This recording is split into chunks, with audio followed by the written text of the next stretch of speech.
Hey everyone, this is Elenbaas from Nightlight Astrology. Happy Friday, everybody. I hope you guys are doing well. Today we're going to take a look at the full moon in Capricorn, which is coming in over the weekend and is one of two full moons in Capricorn that we are going to be experiencing during this time of the year. So we're going to get another one later on in July. It's pretty unique when you end up getting two full moons back to back in the same sign. So we have some Capricornian homework. Or you could say that we have some homework that's coming across the Cancer-Capricorn axis, and that's what we're going to look at today. So before we get into it, as always, don't forget to like and subscribe, share your comments and reflections as you're listening to the talk and you have them. We love hearing from you guys. You can find transcripts of any of these daily talks on my website, which is nightlightastrology.com. Next week, I'll start promoting my July monthly webinar, which is on Uranus into Gemini. But for now, no promotions for today because classes have all begun. It's not too late to sign up, of course, if you want to. We just finished our 12th house webinar. So nothing at the moment to point you guys to. Okay, so I'm going to put up the real-time clock. And sorry, I'm getting myself situated here. All right, here we go. So here is the full moon. And the full moon is in Capricorn. And it is obviously opposite the sun in Cancer. So we're working across the Capricorn-Cancer axis. I think it's interesting to note that the ruler of this full moon is Saturn in Pisces.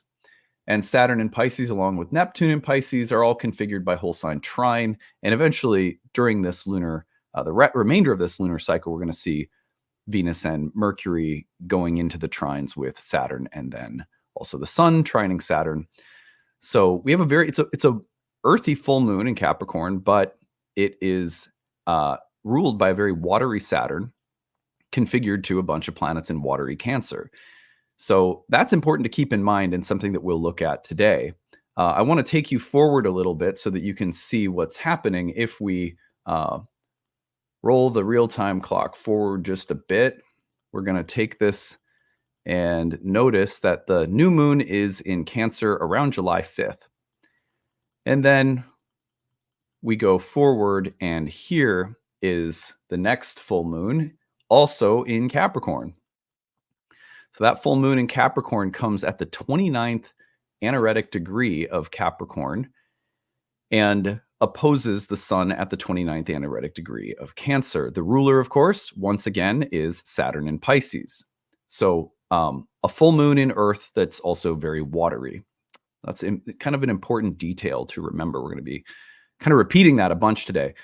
Now, okay, so let me just put the real-time clock away. So what can we gather from this full moon in Capricorn? I want to talk about the difference between Cancer and Capricorn because my sense is, this is often how full moons work, but because we have two back-to-back and we're going into Cancer season, my sense is that the Capricorn-Cancer axis is going to be at the center of much of the summer's astrology. If you're in the Northern Hemisphere, obviously. If you're in the Southern Hemisphere, this might be your winter, but either way, the Capricorn-Cancer axis from an archetypal perspective is one that we should take a moment to refresh ourselves on. So Cancer was called the gateway of mankind, and Capricorn was called the gateway of the gods. These are old designations that were given to these two signs for very interesting reasons. And you may have heard me say this before when I've talked about the summer solstice, for example. What's happening at the summer solstice is we're in the light half of the year where there is more light than darkness in the 24-hour day. But what's happening from the moment of the summer solstice forward all the way up until the fall equinox is the light has reached its apex and is now beginning to descend or decline down toward the earth. The arc of the sun is dropping down in the sky every day. This descent from the highest point starting to move down toward the earth starts at the sign of Cancer. And that was why it was called the gateway of mankind, because that descent of light downward into the earth was associated with the entrance of spirit into matter, as in the little particles of God entering the forms, the plants, the animals, the humans, the birds, the rocks, the planets. Spirit's entrance into matter was thought of as the creation of the universe or the cosmos, which is why Cancer is also the sign rising on the ancient Thema Mundi, which is called the chart of the cosmos, or the chart of the world. So Cancer is a sign that is associated with the formation and gestation of life from spirit into matter, which is why the moon was the traditional ruler of Cancer and the planet that represented the material world of embodied forms. The material world of embodied forms reflects the eternal forms in the mind of God, which is why the moon is a reflective light. So when we're looking at Cancer, we're looking at a very complex and beautiful sign. The moon is the ruler of the sign that rules the material world and the entrance of spirit into the material world, where if we train our eyes from an archetypal perspective, which is what we do with astrology, we can see the light of eternity in the people, places, things, situations, circumstances, which is why we say, oh my gosh, during this or that transit, I saw or experienced this, and it matches so nicely with the archetypal patterns of the aspect or the planets and the signs and so forth. We're seeing the reflection of these divine patterns present here in our world. And that is very much the role that Cancer plays spiritually. How do we live a life in a body, in a world that we're meant to get immersed in, just as surely as the spirit is going to get immersed in a body, while not losing touch with the ground of our being, with eternity? Plato said, time is the moving image of eternity. Astrology is helping us to experience time-bound, immersive experience in a body without losing contact with our eternal nature and the eternal nature of all things. Cancer is therefore so much about how do we stay connected? How do we stay connected to the mother, to the womb, to the source? Whether you conceptualize that as masculine or feminine absolutely doesn't matter. We're going way beyond that with the idea of what connects us to the source of life itself. In Cancer, that's sort of a great mother, but however you want to think about it. How do we feel connected to that and safe while in a body where it's so easy to forget who we are? Excuse me. And it's easy to feel vulnerable, because once we enter a body, we're in a mortal framework. We're going to die someday. And that puts us in a really tentative spot. So when you think about Cancer season, one of the things that you're thinking about is getting in touch with what makes us feel safe and at home and connected. How do we live a life that is devotional, whether that's to the people or in our lives or our jobs, our own bodies? How do we connect through sweetness, through bondedness? How do we establish a healthy sense of safety that's not needy and fearful or overly worried or anxious? How do we live a kind of romantic life that's able to see with appreciation and awe the patterns of eternity? So it's about spiritually staying connected and feeling somehow at home as a spiritual being in a material body.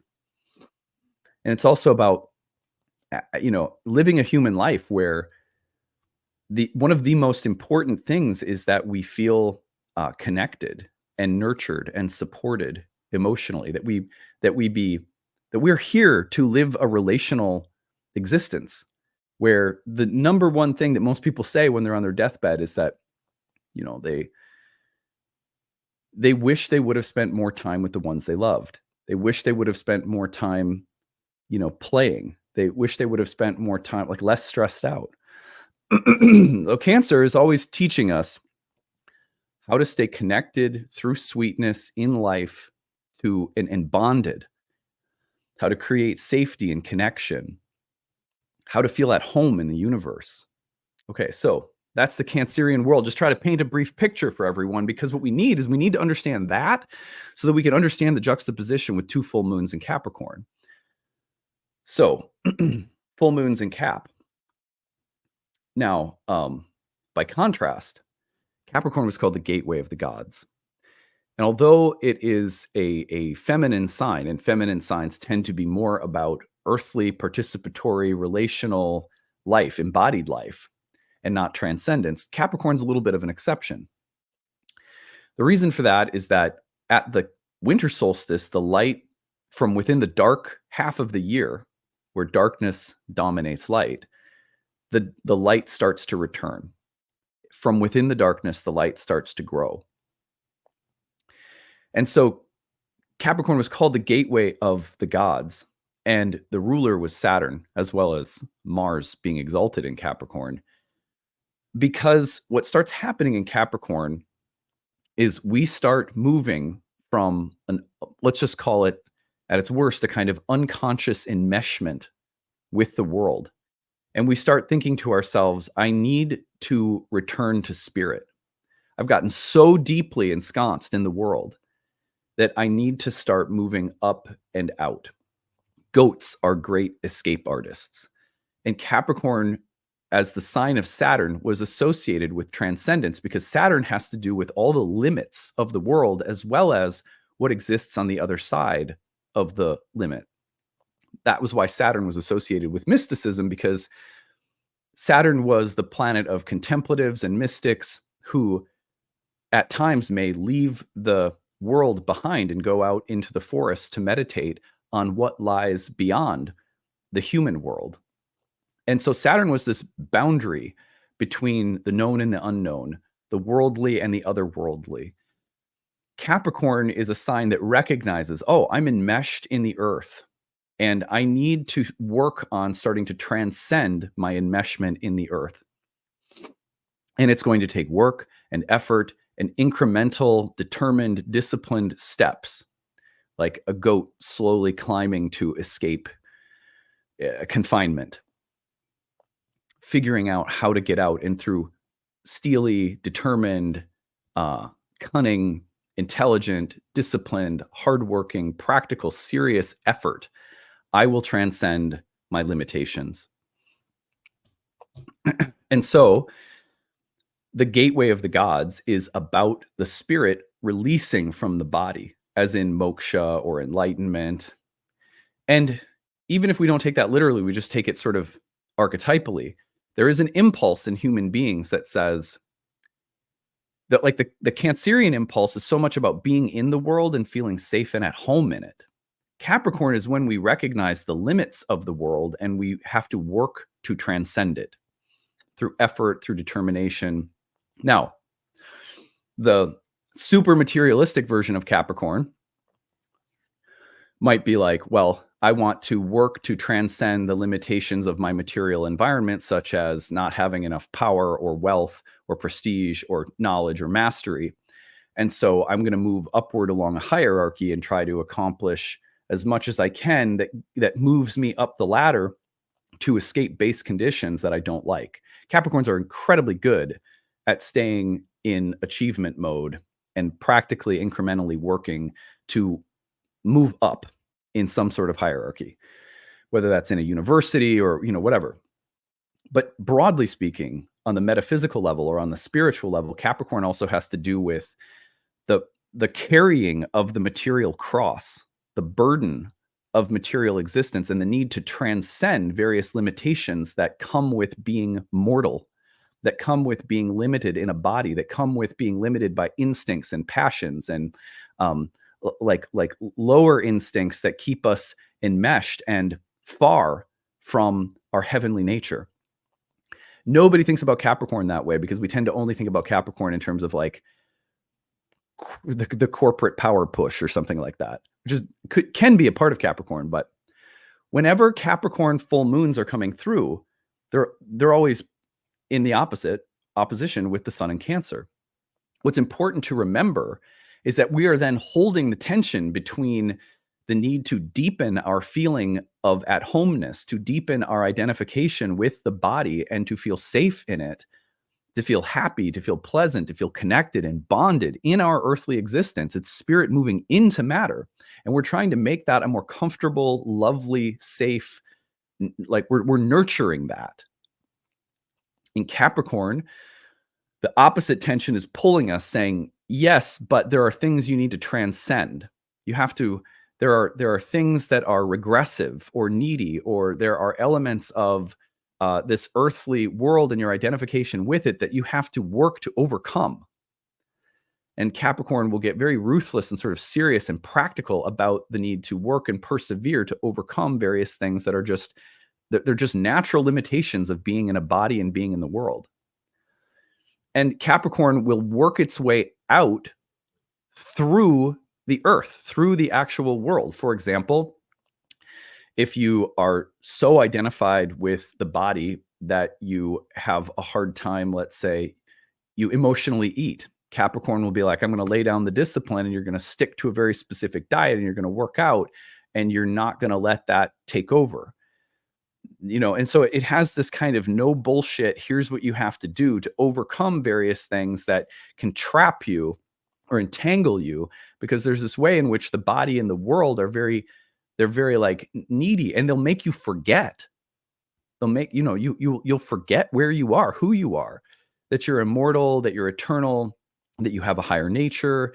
It's funny because, Capricorn full moons will then have us looking very intimately, like back and forth at this question of how do I feel safer and more at ease and more at home, while pushing us simultaneously in the opposite direction, saying, how do I transcend? How do I get better? How do I move on? And those present very different needs.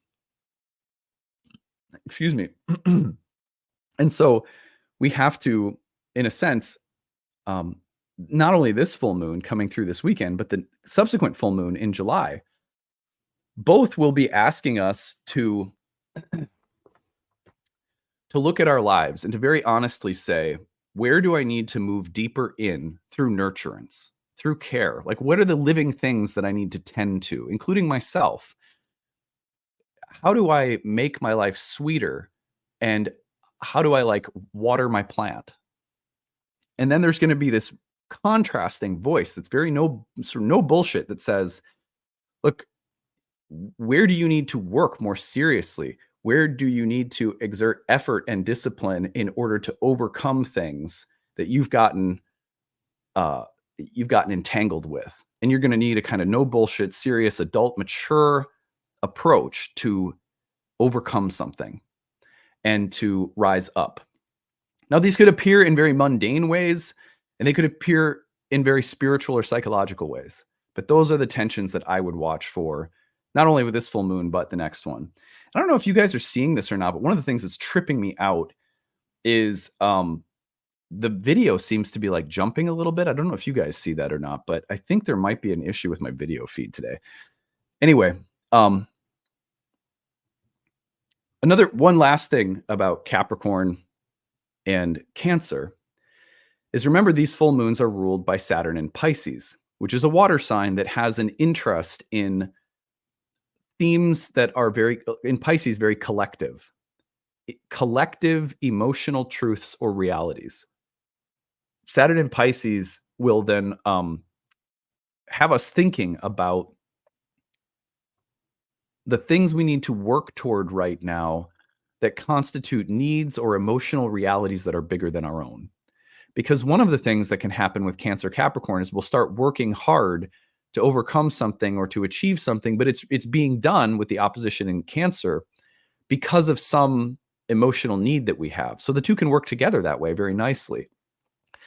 I'm working to overcome various things so that I feel more at home or more safe in the world. I'm exerting discipline, practical effort, stick-to-itiveness so that I feel less vulnerable and more secure, emotionally.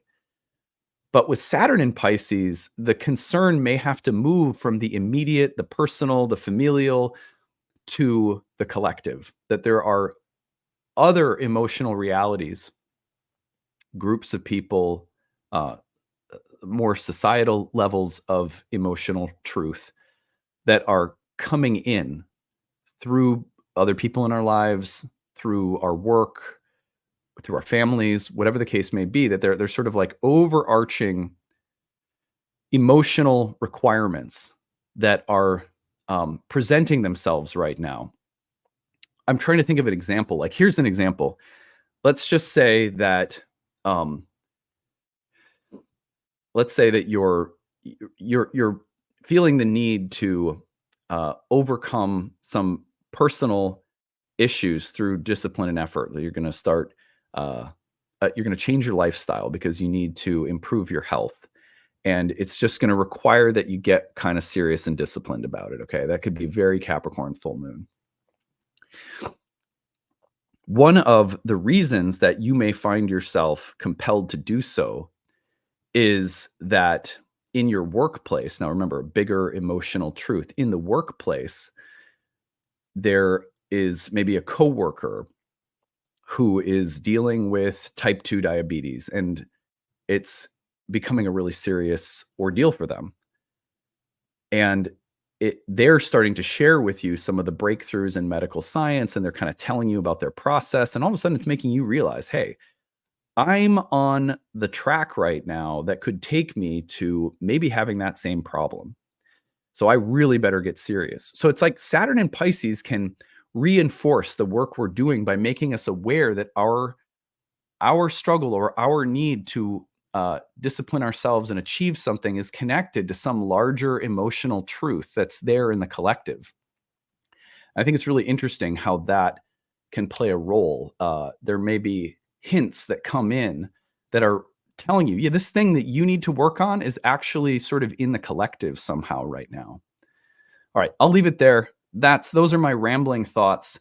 Didn't have my notes prepared today. I'm sort of winging it. The kids have camps. It's just, as soon as school's out for the summer, it's like, it all just gets really crazy. It's weird. You'd think that the summer would get more relaxed. Okay, that's it for now. Let me know about the video if you guys saw the lag or not. I'd appreciate that so I can check out what's going on with my video if it's still going on. But yeah, I hope you guys have a good one. Happy full moon this weekend. Tell me your thoughts. Add to the conversation. Would love to hear from you guys. And we'll see you again soon. Bye.